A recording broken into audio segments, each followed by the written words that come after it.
Hi అండి. ఈరోజు మనం గ్రూప్స్‌లో భాగంగా సైన్స్ అండ్ టెక్నాలజీ కంటిన్యూషన్ చేద్దాం. Science and technology. నిన్న థర్డ్ యూనిట్ స్టార్ట్ చేసుకున్నాం. ఈరోజు కంటిన్యూ చూద్దాం. కొన్ని టెర్మినాలజీస్ అయితే నిన్న మనం చెప్పుకున్నాం కదా! ఆ టెర్మినాలజీస్ కంటిన్యూ చేద్దాం. వన్స్ టెర్మినాలజీస్ అయిపోయిన తర్వాత అవన్నీ ఏంటంటే మనకి మధ్య మధ్యలో డెఫినిషన్ రూపంలో గాని, మ్యాచింగ్ రూపంలో గాని అడుగుతాడనమాట. అందుకు మనకివి ఇంపార్టెంట్. మనం ఏం చూసాం నిన్న? ఎకలాజికల్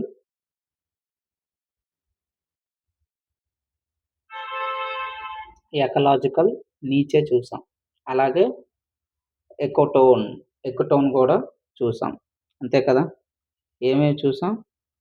ఎకలాజికల్, ఎకలాజికల్ నీచే. ఏంటి ఎకలాజికల్ నీచే? అంటే ఒక జీవి యొక్క యాక్టివేషన్ అనమాట. అంటే ఆ జీవి యొక్క యాక్టివ్‌నెస్ ఎంతుంది?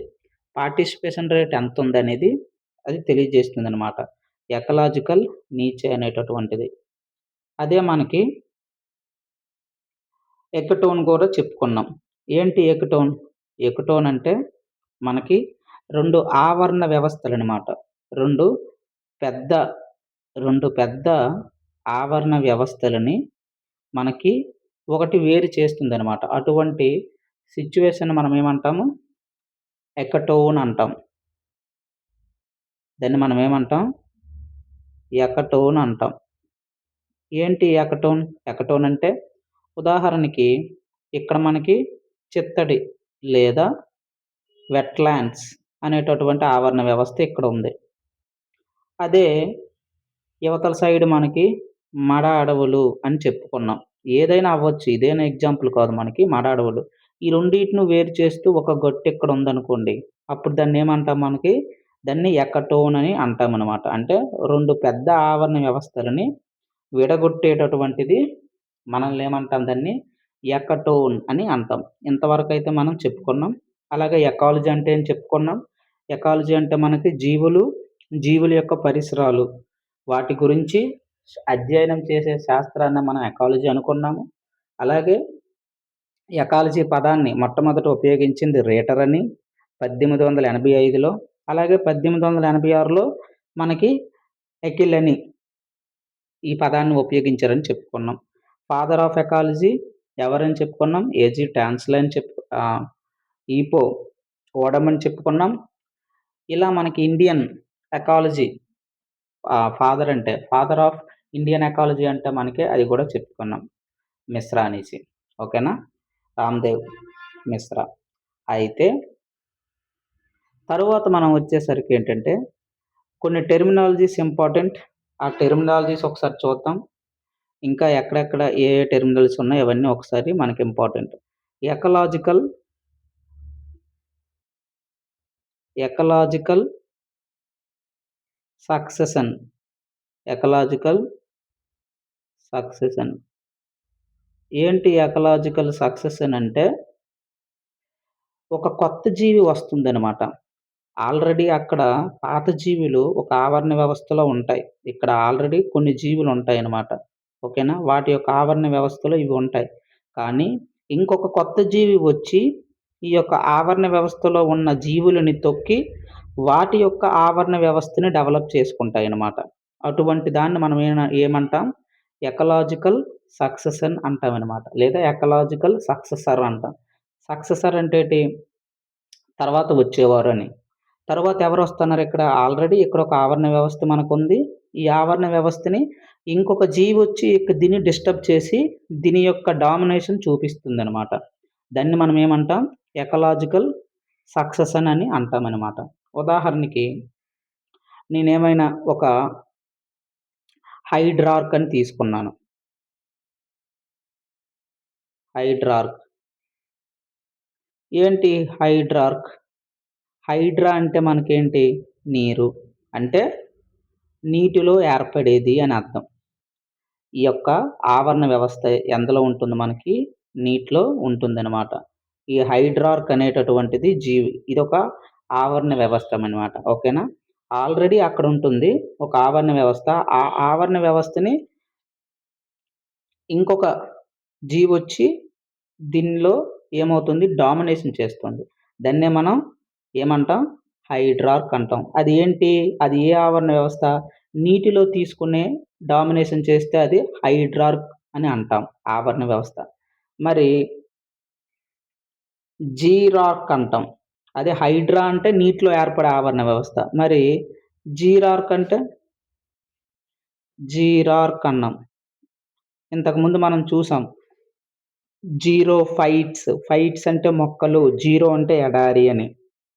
మరిక్కడ జీరో అంటే ఎడారి. ఆర్క్ ఓకేనా? ఆర్క్ అంటే కొత్తగా వచ్చే సక్సెసర్ అనమాట. ఎడారిలో ఏర్పడేది అని అర్థం. ఎడారిలో ఏర్పడేది.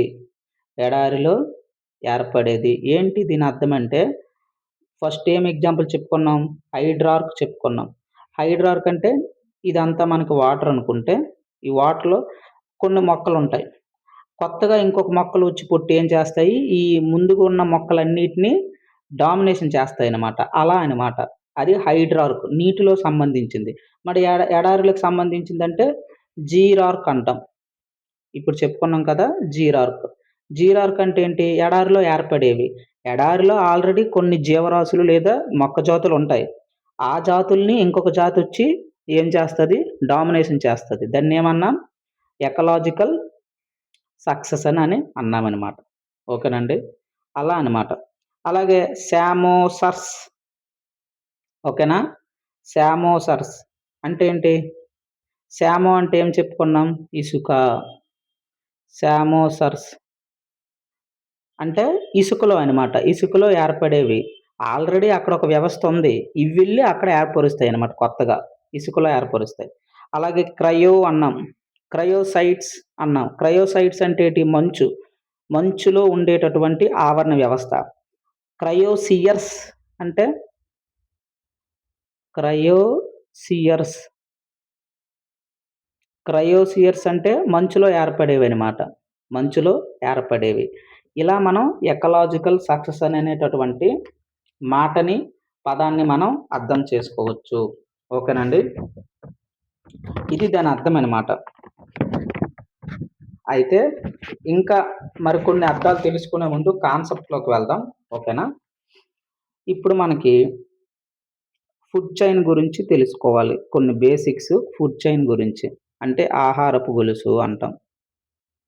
ఆహారపు గొలుసు. ఆహారపు గొలుసు. Food chain. Food chain. ఓకేనా? ఏంటి ఫుడ్ చైన్ అంటే?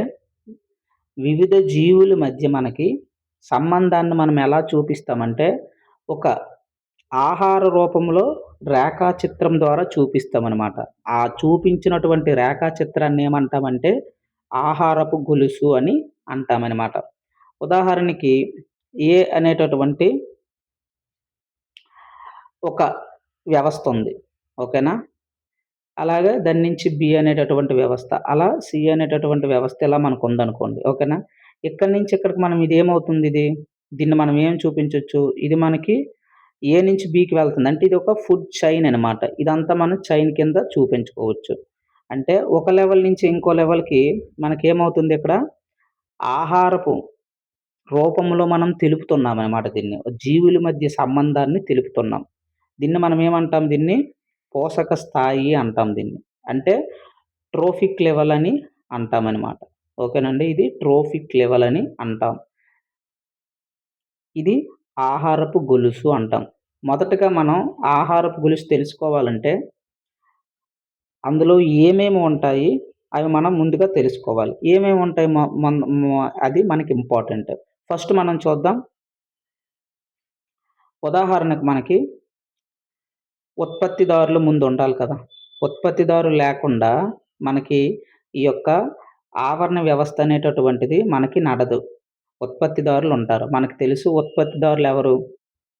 హెర్బివోర్స్. ఓకేనా?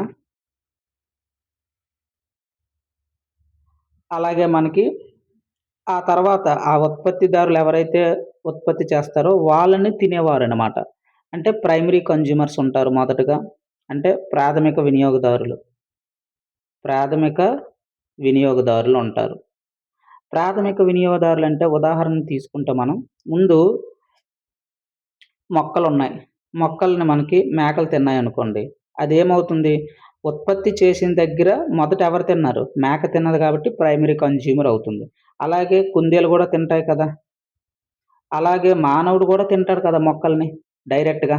అంటే ప్రైమరీ కన్జ్యూమర్ మానవుడు కూడా అవ్వడానికి అవకాశం ఉందనమాట.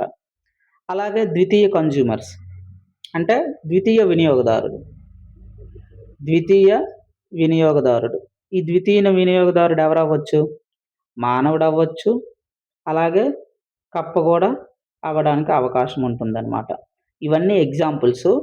మనం ఒక ఫుడ్ చైన్ గాని నిర్మించుకున్నట్లయితే మొత్తం అర్థమవుతుంది. ఓకేనా? తృతీయ వినియోగదారుల కింద మనం ఎవరిని చెప్పుకోవచ్చు? పాము ఇటువంటివన్నీ మనం చెప్పుకోవచ్చు. ఓకేనా? ఇవన్నీ మనం ముందుగా డిస్కస్ చేస్తున్నాము. ఓకేనా? అలాగే ఆళ్ళ పైన ఎవరుంటారు? టాప్ కార్నివోర్స్ ఉంటారు. అంటే అగ్ర మాంసాహారులు ఉంటారనమాట. వీళ్ళ పైన మనకి అగ్ర మాంసాహారులు ఉంటారనమాట. ఓకేనా? ఈ అగ్ర మాంసాహారులు మనకి టాప్ కార్నివోర్స్ అంటాం. అంటే ఎవరు? వాళ్ళకి పైన ఉంటదనమాట ఈ జంతుజాలం అంతా గూడా. గద్ద, పులి, అలాగే సింహం ఇవన్నీ టాప్ కార్నివోర్స్ కింద మనం చెప్పుకోవచ్చు. మాంసాహారుల కింద, అగ్ర మాంసాహారుల కింద మనం చెప్పుకోవచ్చు. ఉదాహరణకు మనం ఒక ఆహారపు గొలుసు వేద్దాం. ఓకేనా? Food chain. దాన్ని బట్టి ఇవన్నీ మనకి అర్థమవుతాయన్నమాట. ఉదాహరణకు మనం ఆహారపు గొలుసు వేసుకుంటే ఓకేనా? చెప్పుకున్నాం? ఉత్పత్తిదారుడు ఉండాలని చెప్పుకున్నాం. తర్వాత ప్రైమరీ కన్జ్యూమర్లుండాలి. సెకండరీ కన్జ్యూమర్ ఉండాలి. టెర్షరీ కన్జ్యూమర్ ఉండాలి. తర్వాత టాప్ కార్నివోర్ ఉండాలి. ఇది మనకి సైకిల్ అనుకుంటే ఉదాహరణకి మనం ఇవన్నీ వెళ్ళాల్సిన అవసరం లేదు. మనం ఎక్కడైనా కట్ చేసుకోవచ్చు. కానీ టోటల్ ఎగ్జాంపుల్ తీసుకుంటే బావుంటుంది. ఆహ్, మొక్కని తీసుకున్నామనుకోండి. ఓకేనా? మొక్కని తీసుకున్నాము. మొక్కలనేటటివి మనకిక్కడ ఎవరు? ప్రొడ్యూసర్స్ అంటే ఉత్పత్తిదారుల కింద వస్తారు. మొక్కల్ని ఎవరు తింటారు మనకి? చిన్న చిన్న కీటకాలు ఇన్సెక్ట్స్ తింటాయి కదా! కీటకాలు తింటాయి. ఇది ప్రైమరీ కన్జ్యూమర్ కింద మనం చెప్పుకోవచ్చు. కీటకాలను ఎవరు తిన్నారు అనుకుందామంటే మిడతలు తిన్నాయనుకోండి. ఓకేనా? మిడతలు తిన్నాయి. ఇది సెకండరీ కన్జ్యూమర్ అవుతుంది మనకి. ఓకేనా? సెకండరీ కన్జ్యూమర్ అవుతుంది. ఓకేనా? ఇక్కడ మనం చూద్దాం మరొకసారి. మొక్కలు మొక్కల్ని కీటకాలు తిన్నాయనుకుందాం. కీటకాలని మిడతలు తిన్నాయనుకుందాం. మిడతల్ని కప్ప, కప్పని పాము, పాము. ఇప్పుడు ఈ ఆహారపు గొలుసును మనం గమనించినట్లయితే ఇందులో మొక్కలనేటటువంటివి మనకి ప్రొడ్యూసర్స్ కిందొస్తాయి. కీటకాలనేటటువంటివి మొదటగా తిన్నాయి గాబట్టి ఇవి ప్రైమరీ కన్జ్యూమర్స్ కిందొస్తాయి. ఇవి తరువాత ఆహారపు గొలుసులో ఇదెన్నోది? సెకండరీ. కాబట్టి సెకండరీ కన్జ్యూమర్స్ వీళ్ళవుతారు. కప్పనేది టెర్షరీ. ఓకేనా? తృతీయ వినియోగదారులవుతారు. పామనేది ఇక్కడ మనకి ఎలా చెప్పొచ్చు? టాప్ కార్నివోర్స్ కింద చెప్పొచ్చు. ఓకేనా? అంటే మనం చెప్పుకున్న ఫుడ్ వెబ్ అంతా ఇక్కడ కవర్ అయిందనమాట. మరొకసారి మొక్కలున్నాయి. మొక్కల్ని కీటకాలు తిన్నాయి. కీటకాలని మిడతలు తిన్నాయి. మిడతల్ని కప్ప, కప్పని పాము.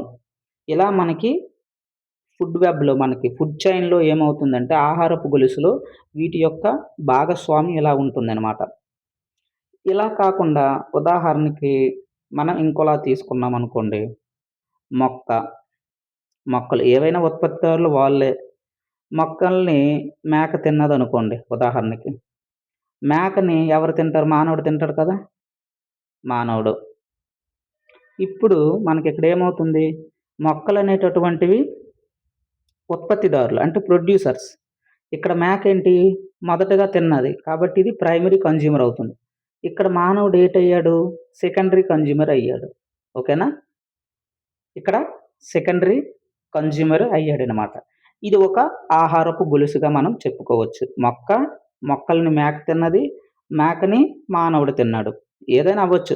గొర్రె గాని ఏమైనా మనకవ్వచ్చు. ఓకేనా? ఇది ఒక ఫుడ్ చైన్ కింద మనం చెప్పొచ్చు. ఓకేనండి? డైరెక్ట్‌గా ఇలా కూడా మనం రాయొచ్చు. ఎలాగా? మొక్కుంది. మొక్కల్ని మానవుడు తిన్నాడు.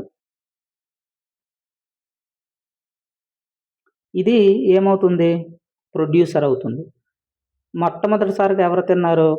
మానవుడే తిన్నాడు. అంటే ఇది ప్రైమరీ కన్జ్యూమర్ అవుతుంది. మనం అన్నీ తింటాం కదా! గోంగూర, తోటకూర, పాలకూర, బచ్చల కూర ఇవన్నీ మొక్కలే కదా! అంటే డైరెక్ట్‌గా మనం తింటున్నాం ఇక్కడ. అంటే ప్రైమరీ కన్జ్యూమర్ కింద వస్తున్నాం. అంటే మానవుడనేటటువంటి వాడు సెకండరీ కన్జ్యూమర్ కిందైనా ఉండగలడు. అలాగే ప్రైమరీ కన్జ్యూమర్ కిందైనా ఉండగలడనమాట. ఓకేనా?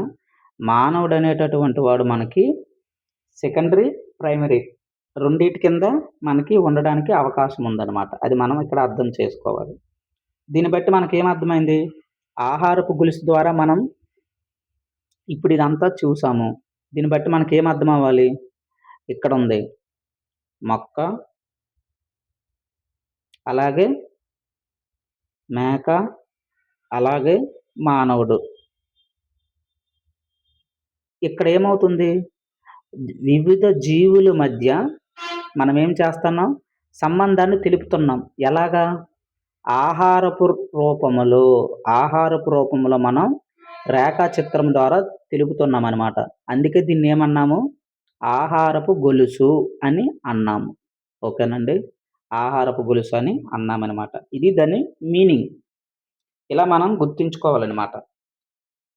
అయితే ఇప్పుడు ఇదంతా ఇలా ఉంది. ఈ ఆహారపు గొలుసు సముదాయం ఉంది కదా! ఇదంతా సముదాయం కింద మనం మాట్లాడొచ్చు. ఇదంతా గూడా మనకి సముదాయం కింద మాట్లాడొచ్చు. దీన్ని బట్టి మనకేం అర్థమవుతుంది? దీన్నేమని పిలవచ్చు? ఆహారపు గొలుసు సముదాయాన్ని ఆహారపు జాలకమని పిలవచ్చు. దీన్నేమని పిలవచ్చు? ఆహారపు జాలకం అంటాం. ఏంటి ఆహారపు జాలకం అంటే? Food web. ఫుడ్ వెబ్ అని అంటామనమాట. అంటే ఆహారపు గొలుసు సముదాయాన్ని ఆహారపు జాలకము లేదా ఫుడ్ వెబ్ అని అంటాము. గుర్తుంచుకోవాలి. ఇందాకల చెప్పాం కదా! ఇసుకలో పెరిగే మొక్కలనేమంటాం? శామోఫైట్స్ గుర్తుంచుకోండి. ఇక్కడ బ్రీఫ్‌గా ఎగ్జాంపుల్ ఇస్తాను. మనకి ఇసుకలో పెరిగే మొక్కలు నిన్నటి క్లాస్‌లో చెప్పుకున్నాం ఫస్ట్ క్లాస్‌లో. ఇసుకలో పెరిగితే ఏమన్నాం మనము? శామోఫైట్స్ అన్నాం. ఫైట్స్ అంటే మొక్కలు. శామో అంటే ఇసుకలో. అంటే ఇసుకలో పెరిగే మొక్కలు అని అర్థం. అయితే అప్పటికే ఇసుకలో ఇవి పెరిగున్నాయక్కడ. ఆల్రెడీ ఒక ఆవరణ వ్యవస్థను ఏర్పరుచుకున్నాయి ఆ మొక్కలు. వాటిని ఇంకొక జీవొచ్చింది. ఇంకొక జీవొచ్చి దాన్ని డెవలప్ చేస్తే ఏమన్నాం? వాటి యొక్క సంతతిని డెవలప్ చేస్తే ఏమన్నాం? ఎకలాజికల్ సక్సెసర్ అన్నాం. ఇసుకలో ఏర్పడే మొక్కలివి. ఇసుకలో ఏర్పడే మొక్కలు. ఏర్పడే మొక్కలంటే ఏంటి? సియర్స్. సియర్స్ అంటాం. ఓకేనా? సియర్స్. ఫస్ట్‌దేంటి? ఇసుకలో పెరిగే మొక్కలు. దీన్ని డామినేట్ చేసి ఇసుకలో ఏర్పడే మొక్కలొస్తాయన్నమాట. ఆ జీవజాతిని నాశనం చేసి వీటి యొక్క జీవజాతిని పెంచుకుంటాయి. దాన్నే మనం సక్సెసర్ అంటాం. ఎకలాజికల్ సక్సెసర్ అని అంటామనమాట. ఓకేనండి. ఇది మనకు గుర్తుండాలి. ఈ యొక్క ఫుడ్ చైన్ అనేటటువంటిది చాలా మనకి ఇంపార్టెంట్ అనమాట. అందుకే ఇదంతా మనం చెప్పుకోవాల్సొస్తుంది. ఓకేనా? అలాగే మనకి కొన్ని టెర్మినాలజీస్ అన్నాం కదా! అవి గూడా ఒక 5 ఆర్ 6 చూద్దాం. తర్వాత మనకి అసలైన కాన్సెప్ట్‌లోనికి వెళ్దాం. ఇవన్నీ బేసిక్స్ అనమాట మనకి. ఓకేనా?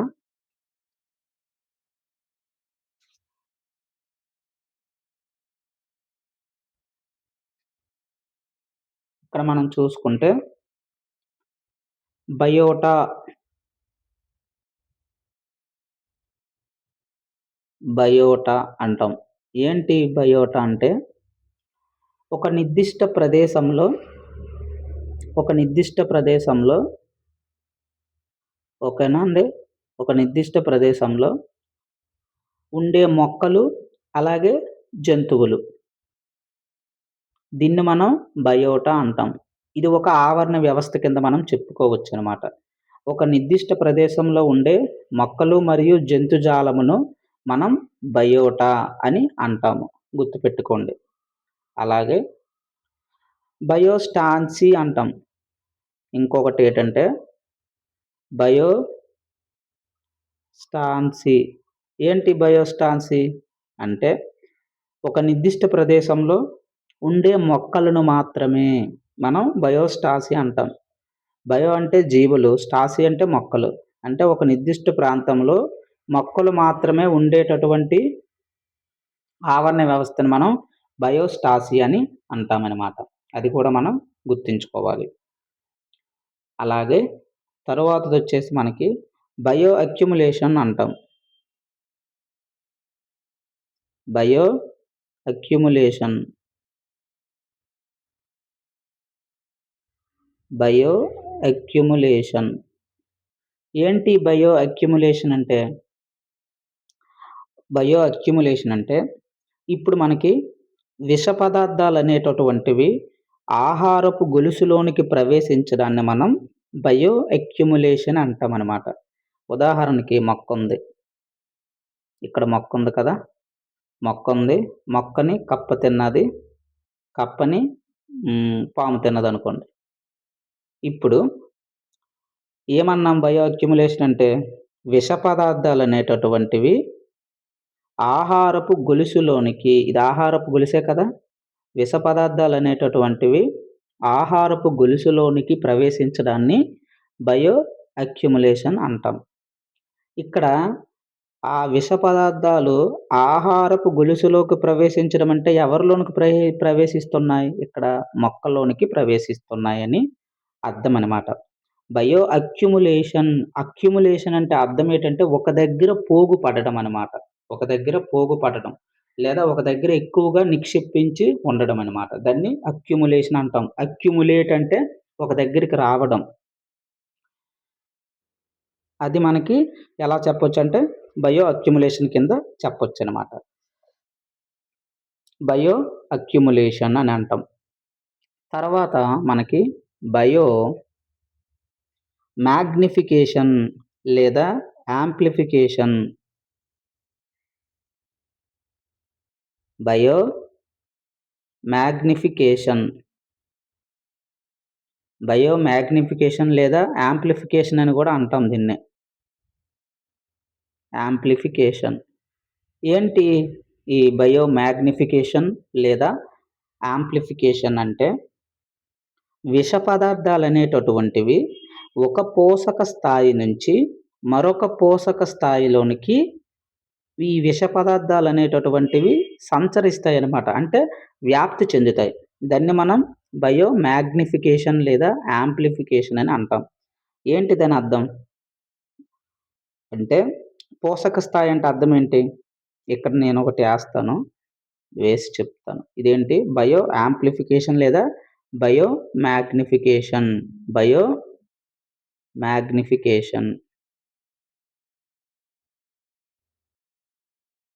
బయో మ్యాగ్నిఫికేషన్ అంటే అర్థం ఏంటంటే ఏం చెప్పుకున్నాం డెఫినిషన్. ఒక పోషక స్థాయి నుంచి మరొక పోషక స్థాయికి విష పదార్థాలు అనేటటువంటివి ప్రవహిస్తాయన్నమాట. లేదా సంచరిస్తాయి. లేదా ట్రాన్స్‌ఫర్మేషన్ అవుతాయి. దాన్నే మనం బయో మ్యాగ్నిఫికేషన్ అని అంటామనమాట. పోషక స్థాయి అంటే ఏంటి?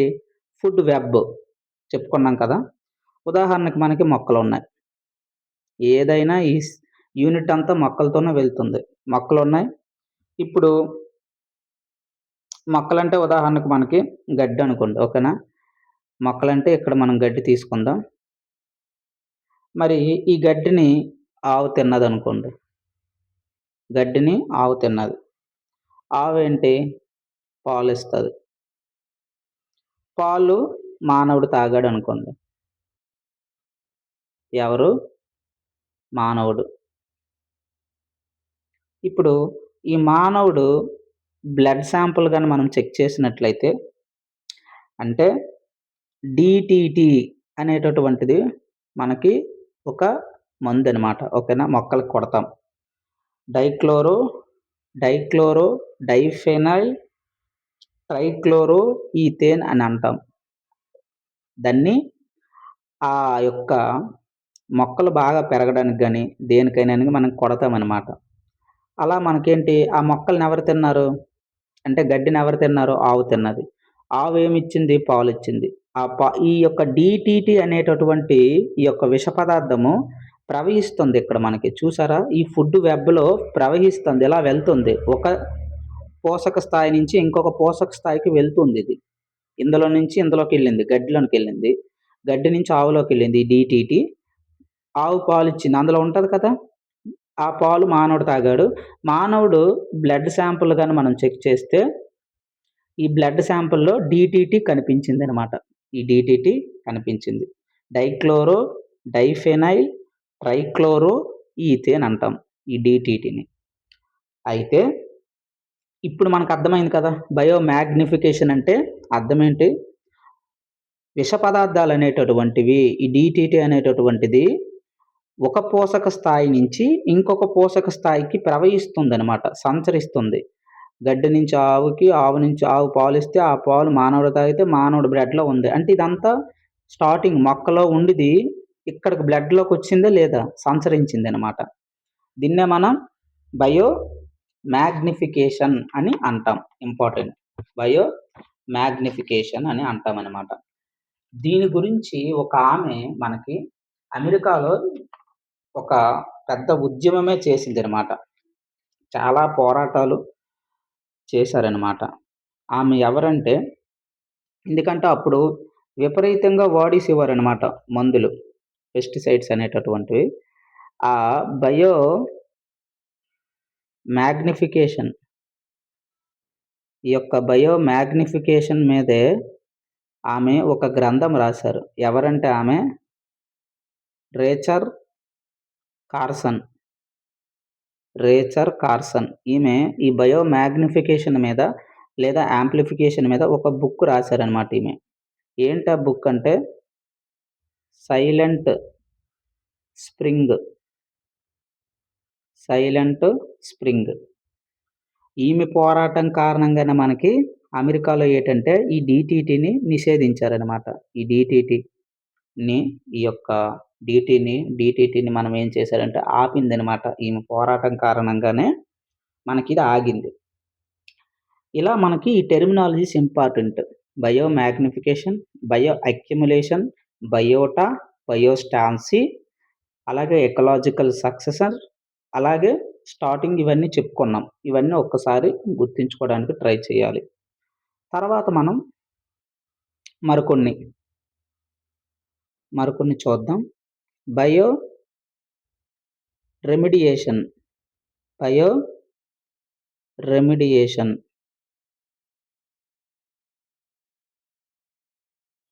ఏంటి ఈ బయో రెమిడియేషన్? రెమిడీ అంటే ప్రత్యామ్నాయం.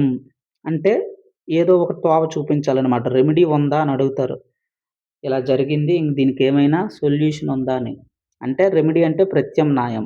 బయో అంటే జీవులు. ఏదైనా ప్రత్యామ్నాయం ఉండాలనమాట. అంటే ఏంటి?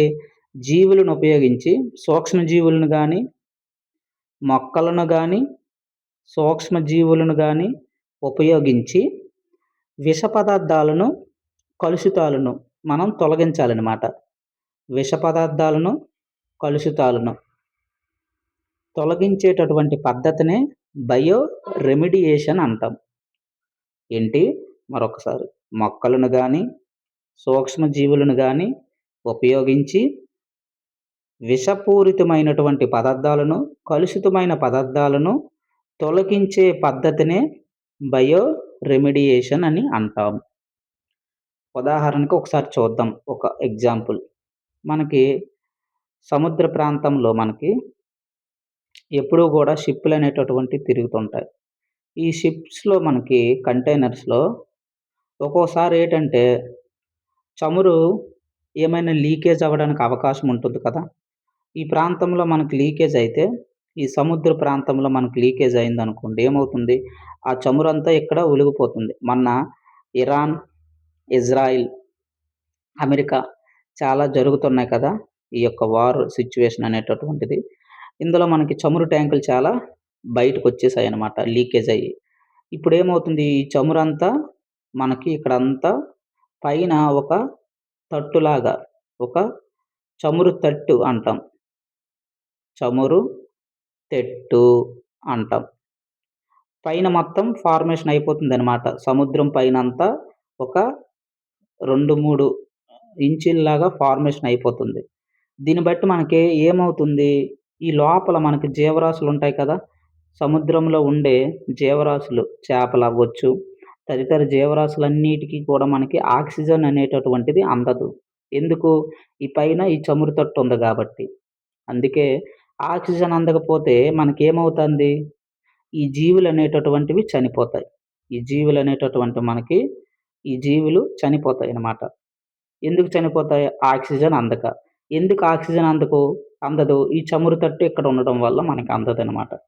అయితే దీనికి ఏమైనా రెమెడీ ఉందా? మరిది విషపూరితమైనటువంటిదే కదా! దీన్ని మనం ఏం చేయాలి? మొక్కలను గాని, సూక్ష్మజీవులను గాని ఉపయోగించి ఈ యొక్క విషపూరితమైన పదార్థాలను తొలగించాలి. దాన్నే మనం బయో రెమిడియేషన్ అని అన్నాం. దీనికి మనం ఏం చేశామంటే ఆనంద చక్రవర్తి అనే ఆయన ఏం చేశాడంటే ఒక బ్యాక్టీరియాని కనుగొన్నాడనమాట. ఒక బ్యాక్టీరియాని. సుడోమోనాస్ పుటిటా అనేటటువంటి బ్యాక్టీరియాని కనుగొన్నారు ఈయన. ఎవరు? ఆనంద చక్రవర్తి అనే ఆయన సుడోమోనాస్ పుటిటా అనే బ్యాక్టీరియాని కనుగొన్నారనమాట.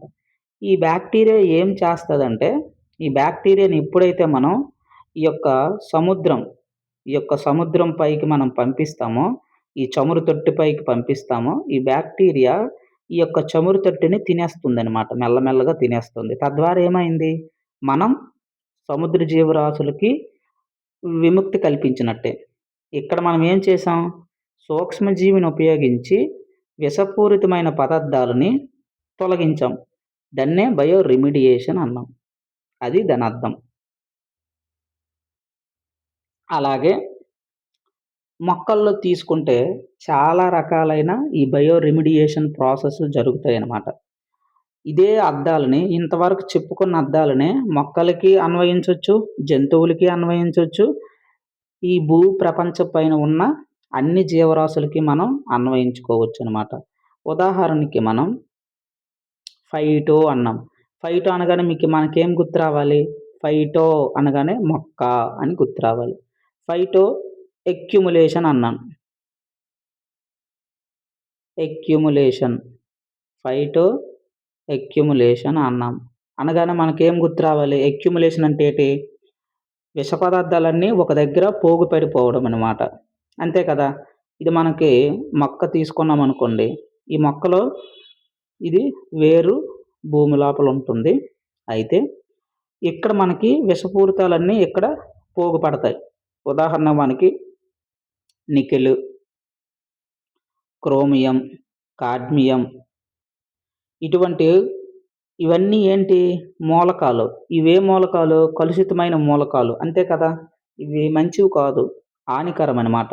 ఈ మూలకాలు మనకి మొక్కల వేరు ద్వారా వస్తాయి గానీ, ఈ మొక్కలేం చేస్తాయంటే వాటిల్ని కాండం ద్వారా మనకి బయటికి పంపిస్తాయి. దీన్ని బట్టి మనకేమర్థమైంది? ఇవన్నీ కూడా నికెల్, క్రోమియం, కాడ్మియం ఇవన్నీ కూడా ఒక దగ్గర పోగుపడ్డాయి. దాన్ని మనం అక్యుములేషన్ అన్నాం. తర్వాత ఈ మొక్క ఏం చేసింది? బయటికి పంపించింది. దాన్ని రెమిడియేషన్ అంటాం. అలా మనకి డిఫరెంట్ టైప్స్ ప్రతిదానికి మనం ఇలా అప్లై చేసుకోవచ్చనమాట. అలాగే దీన్ని మొక్కల్లో చూసామనమాట. మొక్కల్లో అక్యుములేషన్ ఇలా జరుగుతుంది. మరి ఫైటో వాలటైజేషన్ అంటాం. ఫైటో వాలటైజేషన్. ఈ ఫైటో వాలటైజేషన్ అంటే మొక్కలుంటాయి మనకి. ఈ మొక్కల్లో ఏమవుతుందంటే వేళ్ళ ద్వారా మనకేమవుతాయంటే ఈ కాలుష్యాలన్నీ, కారకాలన్నీ ఉంటాయి కదా! విష పదార్థాలు ఇవన్నీ మొక్కలు గ్రహిస్తాయనమాట. గ్రహించి ఏం చేస్తదంటే పత్రాల ద్వారా బయటికి విడిచిపెడతాయి ఈ యొక్క కలుషితాలని. ఇంతకుముందు కాండం ద్వారా చెప్పుకున్నాం. ఇప్పుడు పత్రాల ద్వారా బయటికి విడిచిపెడతాయి. పత్రాల ద్వారా బయటికి విడిచిపెడితే ఆ చర్య ఏమవుతుంది మనకి? బాష్పోత్సేకం అని అంటాం. మనకు తెలుసు కదా! బాష్పోత్సేకం. బట్టలు ఆరపెడతాం. నీరది. నీరు ఎలా మారింది? ఆవిరిగా మారింది. బాష్పోత్సేకం అన్నమాట అది. అలా అన్నమాట. ఇక్కడ ఫైటో వాలటైజేషన్ అంటే అర్థం ఏంటంటే, కలుషితాలను మొక్కలు ఏం చేశాయి? వేళ్ళ ద్వారా గ్రహించి పత్రాల ద్వారా బయటకు విడిచిపెట్టాయి. ఉదాహరణకు మీరు బూరుగు మొక్క చూసారనుకోండి. ప్రతిదానికి ఎగ్జాంపుల్స్ ఉంటాయి. ఓకేనా? బూరుగు మొక్క. ఈ బూరుగు మొక్క ఏం చేస్తది మనకి? పాప్లర్ అంటాం. బూరుగు మొక్కని మనం పాప్లర్ అంటాము. ఈ బూరుగు మొక్క ఇదే ప్రాసెస్ చేస్తుందనమాట. కలుషితాలన్నీ గ్రహిస్తది వేళ్ళ ద్వారా. బాష్పోత్సేకం ద్వారా అంటే పత్రాల ద్వారా బయటికి విడిచిపెడుతుంది. అలాగే డీగ్రేడేషన్ అంటాం. డీగ్రేడేషన్. ఏంటి ఈ డీగ్రేడేషన్ అంటే? డీగ్రేడేషన్ అంటే ఏంటంటే ట్రాన్స్‌ఫర్మేషన్ అంటాం. దానికి నచ్చినట్టుగా మార్చుకుంటాయి. కొన్ని మొక్కలుంటాయి మనకి. డీగ్రేడేషన్. ఈ డీగ్రేడేషన్‌లో ఏమవుతుందంటే మనకి ఈ మొక్కలు తీసుకుంటే మనకి ఇక్కడ నేల ద్వారా సేమ్ ప్రాసెస్ కాలుష్య కారకాలని ఇవి గ్రహిస్తాయి కొన్ని మొక్కలు. తీసుకొని ఏం చేస్తాయంటే వాటికి అనుగుణంగా మార్చుకుంటాయి. వాటికి అనుగుణంగా మార్చుకుంటాయన్నమాట. దాన్నేమంటాము? డీగ్రేడేషన్ అంటాం. మొట్టమొదటిది ఏం చెప్పుకున్నాం? ఫైటో అక్యుములేషన్ అంటే కాండం ద్వారా విడిచిపెడతాయి. కాలుష్య కారకాలను గ్రహించి కాండం ద్వారా విడిచిపెడతాయి. పత్రాల ద్వారా విడిచిపెడితే వాలటైజేషన్, ఫైటో వాలటైజేషన్. అదే ఇది విడిచిపెట్టదో, ఏవైతే కాలుష్య కారకాలు వస్తాయో వాటికి నచ్చినట్టుగా దానికి అన్వయించుకున్నట్టుగా మార్చుకుంటాయి. ఆ ప్రాసెస్‌ని ఏమన్నాం? డీగ్రేడేషన్ అని అంటామనమాట. ఇవన్నీ జతపరచండి అని అడుగుతాడు. అందుకే ఇదంతా మనకి ఇంపార్టెంట్. అలాగే bio bio augmentation important. Bio augmentation. Bio augmentation లేదా ఆగ్మెంటేషన్ అని కూడా అంటామనమాట. ఏం లేదు. ఈ బయో ఆగ్మెంటేషన్ అంటే సూక్ష్మజీవులను గానీ, ఎక్కువగా సూక్ష్మజీవులను ఉపయోగిస్తాము.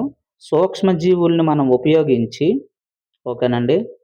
సూక్ష్మజీవులను మనం ఉపయోగించి కలుషిత పదార్థాలను ఏం చేస్తామంటే విచ్ఛిన్నం చేస్తాం. అంటే డీకంపోజ్ చేస్తాం. ఎగ్జాంపుల్స్ చాలా మనకు తెలుసు. డీకంపోజ్ చేస్తామనమాట. సూక్ష్మజీవులను ఉపయోగించి కలుషిత పదార్థాలను ఏం చేస్తాం? డీకంపోజ్ చేయాలి. డీకంపోజ్ చేస్తే దాన్నేమన్నాం? బయో అగ్మెంటేషన్ అని అంటామనమాట. ఇది బయో అగ్మెంటేషన్. అలాగే బయో స్టిమ్యులేషన్ అంటాం. Bio stimulation. ఏంటి stimulation? Bio stimulation. Bio stimulation. Stimulation అంటే మోటివేషన్ చేయడం అనమాట.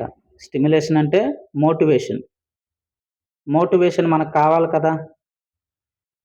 ప్రతి క్షణము మనకి మోటివేషన్ కావాలి. ఎందుకు? ఈరోజు చదువుతామని పుస్తకం తీస్తాం. వారం రోజులు బానే చదువుతాం. కొంతమందైతే. తర్వాత ఏమవుతుంది? మోటివేషన్ తక్కువవుతుంది. ఒక పనిని మనం అన్ని రోజులు చేయలేము. ఒక పనిని మనం అన్ని రోజులు చేయలేము. ఎన్ని రోజులు నువ్వు తీసుకెళ్తానో దాని మీద ఆధారపడి ఉంటుందనమాట నీ సక్సెస్. మన సక్సెస్ అనేది ఎప్పుడూ గూడా ఒక పనిని నువ్వెన్ని రోజులు తీసుకెళ్ళగలవు అనే దాని మీదే ఉంటుంది. ఇప్పుడు ఉదాహరణకి నేను ఈ క్లాసెస్ చెప్తున్నాను. Group 2 classes. మన టార్గెట్ ఏంటి? 4 సబ్జెక్టులు కంప్లీట్ చేయాలి. అవునా? అది పాజిబులా? అది ఇంపాసిబుల్. అయినా మనం ప్రయత్నం అనేటటువంటిది చేస్తున్నాం. అన్ని సబ్జెక్టులు కంప్లీట్ చేయడానికి ట్రై చేస్తున్నాం. ఒక పనిని మనం మొదలుపెట్టాం. నెల రోజులవుతుంది మొదలుపెట్టి. దీన్ని ఎన్ని రోజులు మనం తీసుకెళ్ళగలం అనేది ఇంపార్టెంట్. డైలీ కరెంట్ అఫైర్స్ చేస్తున్నానా? డైలీ 2-3 వీడియోలు చేస్తున్నానా? డైలీ ప్రతి సబ్జెక్టు టచ్ చేస్తున్నామా? ఆల్రెడీ కొన్ని యూనిట్స్ కంప్లీట్ చేసుకున్నామా? అంటే మన సక్సెస్ రేట్ అనేది ఎన్ని రోజులు నువ్వు తీసుకెళ్ళగలవు? 5 రోజులు చదువుతావు, 6 రోజులు చదువుతావు. నెల రోజులు చదివిన తర్వాత కాన్సంట్రేషన్ లెవెల్ తగ్గిపోతుంటదనమాట. మోటివేషన్ ఉండదు. మోటివేషన్ అనేటటువంటిది తక్కువవుతుంది. అందువల్లే మనకి సక్సెస్ రేట్ తక్కువవుతుంది. 100 బుక్కులు చదువుతాం. మెటీరియల్స్ ఎన్ని చదువుతామో మనకే తెలీదు. 100 మెటీరియల్స్ చదువుతాం. ఆడెవడో పెడతాడు అది చదువుతాం. ఈడెవడో పెడతాడు ఇది చదువుతాం. ఒక్క దగ్గర ఉండం. చదివింది ఏది కరెక్ట్‌గా గుర్తుండదు. మొత్తం మర్చిపోతాం. బ్లాంక్. అందుకే ఒక సోర్స్‌ని నమ్ముకోండి. ఒకటే చదవండి. 100 చదవకండి. ఒక సోర్స్‌నే నమ్ముకోండి. మార్కెట్‌లో 100 పుస్తకాలుంటాయి. ప్రతి వారం ఎళ్తాం. కొత్త పుస్తకం ఒకటి కొంటాం. హిస్టరీకి ఇది కాదు ఇది బావుంది. ఆడెవడో చెప్పాడని అది కొంటాం. అది బావుందంటాం. ఎన్నో ఫ్యాక్టర్స్ ఉంటాయి. కాబట్టి ఇదన్నటికి కారణం ఏంటి? మోటివేషన్. మోటివేషన్ అనేటటువంటిది మనకుండాలి. ఒకరోజు బావుంటది. 2 రోజులు బావుంటది. మోటివేషన్ గురించి మనం వాల్ పేపర్స్ కూడా పెట్టుకుంటాం. చదవడానికి బానే ఉంటది మోటివేషను. చదివినప్పుడు 2 నిమిషాలు మంచి జిల్లుంటది. పుస్తకం తీస్తాం, చదువుతాం. తర్వాత ఆపేస్తాం. ఆ కొటేషన్ కూడా పనికిరాదు. Even 1000 times fails try again అంటాడు స్వామి వివేకానంద. 1000 సార్లు ఫెయిల్ అయినా మళ్ళీ ప్రయత్నించు. ఈ ఒక్క కొటేషన్ చాలు మోటివేషన్‌కి మనకి. సరే ఇక్కడికొద్దాం. Bio bio stimulation. Bio stimulation. ఈ బయో స్టిమ్యులేషన్ అంటే మోటివేషన్ అనమాట. అయితే నేలలో ఉండే కలుషితాలను ఏం చేస్తాం మనం? విచ్ఛిన్నం చేయమని సూక్ష్మజీవుల్ని ప్రేరేపిస్తామనమాట. నువ్వు చెయ్యు అని వాటిల్ని ప్రేరేపిస్తాం. సూక్ష్మజీవుల్ని. దాన్నేమంటాం? లేదా కలుషితాలని నాశనం చెయ్యి అని చెప్తాం. దాన్ని బయో స్టిమ్యులేషన్ అంటాం. అంటే సూక్ష్మజీవులను మనం సూక్ష్మజీవులను ఏం చేస్తాం? ప్రేరేపిస్తాం. ప్రేరేపిస్తామనమాట. లేదా కలుషితాలను నాశనం చెయ్యని చెప్తామనమాట. దాన్నేమంటాం? బయో స్టిమ్యులేషన్ అని అంటామనమాట. ఇవన్నీ పదాలు మనకి ఇంపార్టెంటే. అలాగే bio intrinsic bio remediation. Intrinsic ఇది ఇంపార్టెంట్. Intrinsic bio remediation. ఏంటి బయో రెమిడియేషన్ అంటే మనకు తెలుసు ప్రత్యామ్నాయం. మరి ఇంట్రిన్సిక్ అంటే సహజ క్షీణత అనమాట. ఇంట్రిన్సిక్ అంటే సహజంగా అని. అంటే ఎవరి సహాయం లేకుండానే వాటంతనవే కలుషితాలను నాశనం చేసుకోగలవనమాట. ఉదాహరణకి కలుపు మొక్కలు. ఆటిల్ని మనం ఇంట్రిన్సిక్ బయో రెమిడియేషన్ అని అంటాం. కలుపు మొక్కలు చూడండి. కలుపు మొక్కలు గాని మీరు చూసినట్లయితే వీటికి మనం ఎరువులు గాని ఏమీ వెయ్యం. ఏ వ్యాధులు ఈటికొచ్చినా వాటంతటవే తట్టుకొని ఎవరి సాయం లేకుండా వాటంతటవే కలుషితాలను నాశనం చేసుకుంటాయన్నమాట వాటికొచ్చే తెగుల్ని. వరిగుంది తెగులు ఏదైనా వస్తే ఏం చేస్తాం? పెస్టిసైడ్స్ ఎరువులు వాడుతాం. కానీ ఈ కలుపు మొక్కలకి ఎవరేస్తారు ఎరువులు? వాటంతటవే మనకేమవుతాయి? కలుషితాలు నాశనం చేసుకుంటాయన్నమాట. మనం ఎవరి సహాయం అవసరం లేదనమాట వాటిలికి. అటువంటి కేటగిరీస్‌ని ఏమంటాం? ఇంట్రిన్సిక్ బయో రెమిడియేషన్ అని అంటామనమాట. అయితే మనకు తెలుసు బయోడిగ్రేడబుల్, నాన్ బయోడిగ్రేడబుల్. బయో అంటే జీవ, డిగ్రేడబుల్ అంటే భూమిలోనికి మనకి కంపోజిషన్ అనమాట. అది ఎంత సమయం పడుతుంది భూమిలో కలిసిపోవడానికి. దాన్ని మనం బయోడిగ్రేడబుల్ అంటాం. నాన్ బయోడిగ్రేడబుల్ అంటే భూమిలో విచ్ఛిన్నం చెందగల పదార్థాలు, విచ్ఛిన్నం చెందని పదార్థాలు. ఏవేవి విచ్ఛిన్నం చెందుతాయో మనకు తెలుసు. బయోడిగ్రేడబుల్. ఏంటి బయోడిగ్రేడబుల్? పేపర్లు గానీ, బ్యాగులు గానీ, చెక్క ఇవన్నీ గూడా మనకి వృక్ష వ్యర్థాలు ఇవన్నీ బయోడిగ్రేడబులే. నాన్ బయోడిగ్రేడబుల్ అంటే ప్లాస్టిక్, పాలిథీన్. పాలిథీన్ అయితే మనకు దాదాపుగా 1000 ఇయర్స్ పడుతుందనమాట. 1000 years minimum. అందుకే మనం బ్యాన్ చేయాలి దాన్ని. ఓకేనా? అలాగే మనకి బయోటెక్నాలజీ. ఏంటి బయోటెక్నాలజీ? జీవ సాంకేతికత అని అంటాం. బీటీ బయోటెక్నాలజీని ఎలా ఉపయోగిస్తామంటే, ఉదాహరణకి బాసిల్లస్ తురంజెనిసిస్ ఇది ఆల్రెడీ మనం చెప్పుకున్నాం. స ఏదో ఒక క్లాస్‌లో మనం చెప్పుకున్నాం. బాసిల్లస్ తురంజెనిసిస్ ఇదొక బ్యాక్టీరియా అనమాట. ఈ బయోటెక్నాలజీలో భాగంగా మనం ఏం చేస్తామంటే టెక్నాలజీ అంటే ఏటి? సాంకేతికత. బయో అంటే ఏటి? జీవరాశులు. అంటే వీటికి ఉపయోగించాలనమాట ఈ సాంకేతికతని. బీటీ అంటే ఏంటి? ఇదొక బ్యాక్టీరియా. బాసిల్లస్ తురంజెనిసిస్. బాసిల్లస్ తురంజెనిసిస్. తురంజెనిసిస్. ఈ ఈ బ్యాక్టీరియా ఏం చేస్తామంటే మనం, ఈ బ్యాక్టీరియాని ఇది మనకి పత్తి మొక్క అనుకోండి. ఓకేనా? ఈ పత్తి మొక్కలో మనం ఏం చేస్తామంటే, ఈ బ్యాక్టీరియాని ఇంజెక్ట్ చేస్తాం. BT bacillus thuringiensis. ఇదేంటి కాటన్ కదా! పత్తి అంటే కాటనే కదా! కాబట్టి బీటీ కాటన్. ఇప్పుడు మనం ఏం చేస్తామంటే, ఈ యొక్క పత్తిని తినడానికి ఒక వార్మ్ వస్తుంది మనకి. ఓకేనా? అదొక పురుగు. ఓకేనా? ఆ పురుగొచ్చినప్పుడు ఈ యొక్క ఆకులను తింటదది. ఆల్రెడీ మనం బాసిల్లస్ తురంజెనిసిస్‌ని ఇంజెక్ట్ చేసాం ఇందులోకి. ఈ ఆకులు తింటే ఏమవుతుంది? ఈ బాసిల్లస్ తురంజెనిసిస్ అనే బ్యాక్టీరియా ఈ యొక్క ఏదైతే పురుగు తిన్నదో ఆ పురుగు జీర్ణాశయంలోకి వెళ్తుంది. మనం ఇంజెక్ట్ చేసిన ఈ బ్యాక్టీరియా. ఆ యొక్క జీర్ణాశయం మీద ఎఫెక్ట్ చూపి బ్యాక్టీరియాని చంపేస్తుంది. అదే ఆ యొక్క పురుగుని చంపేస్తుంది. అంటే మనం ఏం చేసాం? టెక్నాలజీ ఉపయోగించాం. ఎవరి మీద? బయో. ఎవరి మీద? బయో. బయో అంటే జీవులు. అంటే ఒక పత్తి వంగడం మీద మనం ఏం చేసాం? టెక్నాలజీ ఉపయోగించి ఒక బ్యాక్టీరియాని పంపి, ఈ బ్యాక్టీరియా బాసిల్లస్ తురంజెనిసిస్ అనే బ్యాక్టీరియా ఏం చేస్తదంటే క్రై అనేటటువంటి ప్రోటీన్‌ని రిలీజ్ చేస్తుంది.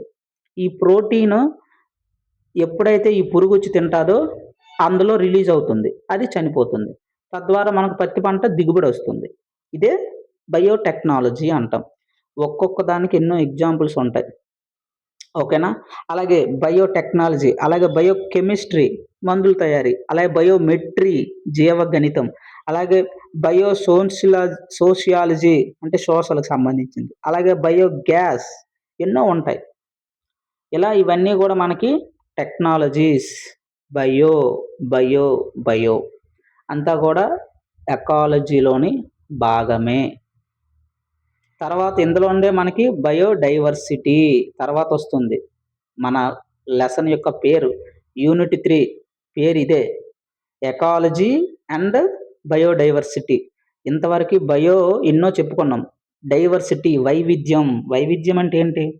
ఈ భూమి మీద ఉండేటటువంటి జీవరాశుల మధ్య విభిన్న పోషక జీవులనేటటువంటివి న్యూట్రన్స్ న్యూట్రిషన్స్ ఈ న్యూట్రిషన్స్ అనేవి గాలి, నేల, నీరు వీటి ద్వారా ఏమవుతుందంటే అనునిత్యము ఒక వలయాకారంలో మనకేమవుతాయంటే తిరుగుతుంటాయన్నమాట. వీటి నుంచి వాటికి, వాటి నుంచి వీటికి.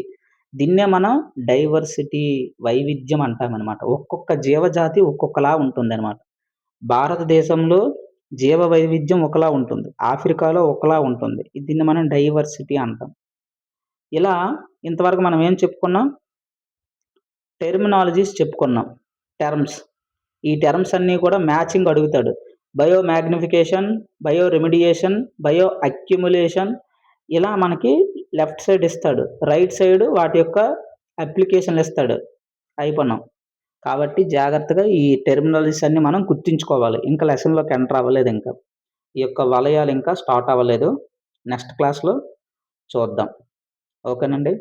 ముందుగా ఛానల్‌ని అయితే సబ్స్క్రైబ్ చేసుకోండి. మంచి కంటెంట్ ఇవ్వడానికి ట్రై చేస్తాను.